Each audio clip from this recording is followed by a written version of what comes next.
Hey guys, it's me Jenny. This is going to be a really unusual vlog. This is not something that I usually do or whatever, but basically I'm finding at the moment. So I had what I always used to call my big BBFOE, my big blue folder of everything. And that big blue folder of everything basically had everything. My life in a box, statements, residences, whatsoever. And that big blue folder of everything has turned into a big blue box of shame, or a big cardboard box of shame, as I slowly just added to it without sorting. And at the moment I'm in the middle of transferring it into a beautiful silver box. As you can tell, that's the lid there. So there we go. And filing all my stuff. And part of the reason why my big blue folder everything turned into a big blue box of shame is because it had a load of my old school stuff, which I was like, I'll maybe reread it, maybe won't. Like stuff from university and stuff from secondary school and some stuff from primary school. Now most of the stuff from primary school went into, I did a huge file a while ago, which is now up in the attic, which had like a load of my old school books and a load of my artwork from when I was a kid and stories and stuff like that. And I did basically a giant art book of my life, and it's huge and it's somewhere in the attic, and I did that a couple of years ago. But right now I'm focusing on the big box of shame, and it's got a load of my old school stuff, specifically things from my GCSEs. So GCSEs in England are from when you're about 14 to when you're about 16, and then you graduate. I think now you have to stay on for sixth form, which is 16 to 18 or whatever. So basically, I've been going through all my old stuff, and I found, basically, for my GCSEs we had to do for A-level English, we did a anthology of poems, and you had to analyse that anthology of poems, and basically you had to do like different essays for your exams. So like one of the essays you had to do was like you had to draw comparisons along themes, and that sort of thing. And one of the ones that I've been reading, it's really interesting because we analysed Little Boy Lost, Little Boy Found by William Blake, which, as you can see, it's got all my old notes and all my old gel pens.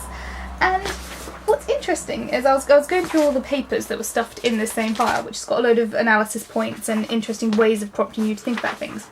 And what's interesting about this is, on reading this poem as an adult, it's about a little boy being lost in a... his father heads off without him and he gets lost in a swamp. And then Little Boy Found is about God coming down to the little boy and taking him to his mother. And every single prompt and every single note that I have, including the prompt sheet, is about, there's metaphors about mist, and there's metaphors about the swamp, and there's, it's quite a short poem. And every single note suggests that he gets brought home to his mother, and he's alive, and he cries, and God comes down to him and helps him out. But on reading this as an adult, I am not kidding, immediately I was like, he died. This little boy died. He goes up, he becomes mist, God comes down to him and delivers him to his mother who was already dead.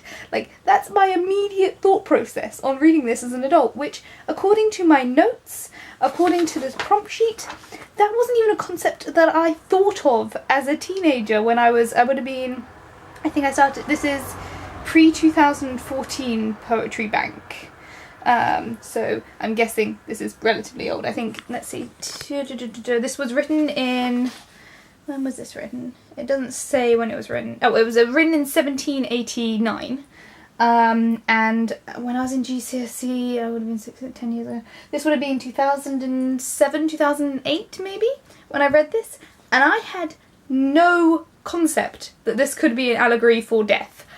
Like, it's not in any of my notes. There is no concept. Like, the prompt sheet is all about, like, mother's touch and belief in God, which is, all relatively interesting metaphors. I'm just fascinated that, according to none of my notes, the boy died. And reading it as an adult, immediately I'm like, the boy died. He's dead. That's, like, a little boy lost, it's him dying. Little boy found is him post-death.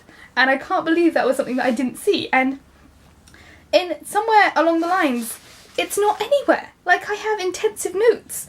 And I was really into my notes when the teachers would guide you through these notes, and it wasn't a concept that was brought up. And I am shocked and surprised and a little bit excited that there's new information. And like, there's a lot of poems that I kind of remember. Like, I remember Limbo, and I can remember there's one about storm, and there's one about a mother tongue, and there's loads of poems that I do remember from this era and studying them again and again and again and again so we could write essays about them during the exams.